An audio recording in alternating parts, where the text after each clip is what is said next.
കെറ്റാമലോൺ dark web ലഹരി ശൃംഖല കേസിൽ ആദ്യ കുറ്റപത്രം സമർപ്പിച്ച NCB.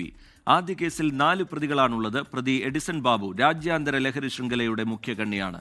ലഹരി വിതരണത്തിന് പോസ്റ്റ് ഓഫീസുകളും കൊറിയർ സ്ഥാപനങ്ങളും ഉപയോഗപ്പെടുത്തിയെന്നും കുറ്റപത്രത്തിൽ പറയുന്നുണ്ട്. റാഫി കരീം വിവരങ്ങളുമായി ചേരുന്നുണ്ട് കൊച്ചിയിൽ നിന്ന്. റാഫി, ഇതിന്റെ അന്വേഷണ ഘട്ടത്തിൽ ഞെട്ടിക്കുന്ന വിവരങ്ങളാണ് പുറത്തു വന്നത്. ഈ എഡിസണിൽ തുടങ്ങിയത് രാജ്യാന്തര ലഹരി ശൃംഖലയിലേക്ക് വരെ നീളുന്ന അന്വേഷണം, ഡാർക്ക് വെബ് അടക്കം ഉപയോഗപ്പെടുത്തിക്കൊണ്ടുള്ള അതിന്റെ വിൽപ്പന പോലുള്ള കാര്യങ്ങൾ, അതൊക്കെ വലിയ ജട്ടലോടുകൂടിയാണ് നമ്മൾ കേട്ടത്. അതിലിപ്പോൾ കുറ്റപത്രം സമർപ്പിക്കുമ്പോൾ കൂടുതൽ വിവരങ്ങൾ എങ്ങനെയാണ് റാഫി?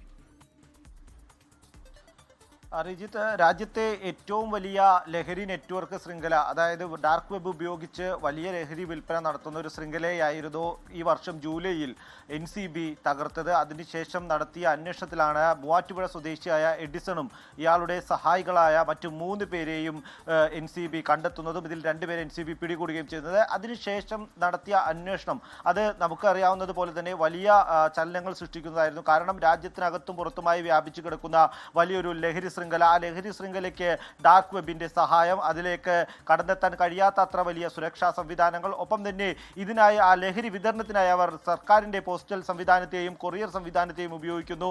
വലിയ മാരകമായ കെറ്റാമിൻ അടക്കമുള്ള ലഹരി വസ്തുക്കളാണ് ഇതിലൂടെ കൈകാര്യം ചെയ്തിരുന്നത്. പിന്നീട് നടന്ന അന്വേഷണത്തിനൊടുവിൽ ഹൈദരാബാദിൽ നിന്നും ബാംഗ്ലൂരിൽ നിന്നും ഈ ലഹരി നെറ്റ്വർക്കിന്റെ മറ്റ് സംഘങ്ങളെ കൂടി കണ്ടെത്താൻ NCB കഴിഞ്ഞിരുന്നു. ഇതിനുശേഷമാണ് ഇപ്പോൾ NCB ഈ വിഷയത്തിൽ കുറ്റപത്രം സമർപ്പിച്ചിരിക്കുന്നതിൽ ആദ്യ കുറ്റപത്രമാണ് NCB കൊച്ചി യൂണിറ്റ് കോടതിയിൽ സമർപ്പിച്ചിരിക്കുന്ന. ആ കുറ്റപത്രത്തിൽ 4 പ്രതികളാണ് പ്രധാനമായും ഉള്ളത്. ഒന്ന് മൂവാറ്റുപുഴ സ്വദേശി എഡിസൺ ബാബു, ഒപ്പം തന്നെ സുഹൃത്തായ അരുൺ തോമസ്, പിന്നെ ഹരികൃഷ്ണൻ, സന്ദീപ് സജീവ്, ഇവർ 4 പേരുമാണ് ഈ കേസിലെ പ്രതികൾ. അതിൽ അരുണിനെയും ഒപ്പം തന്നെ എഡിസണെയും NCB നേരത്തെ പിടികൂടിയിരുന്നു.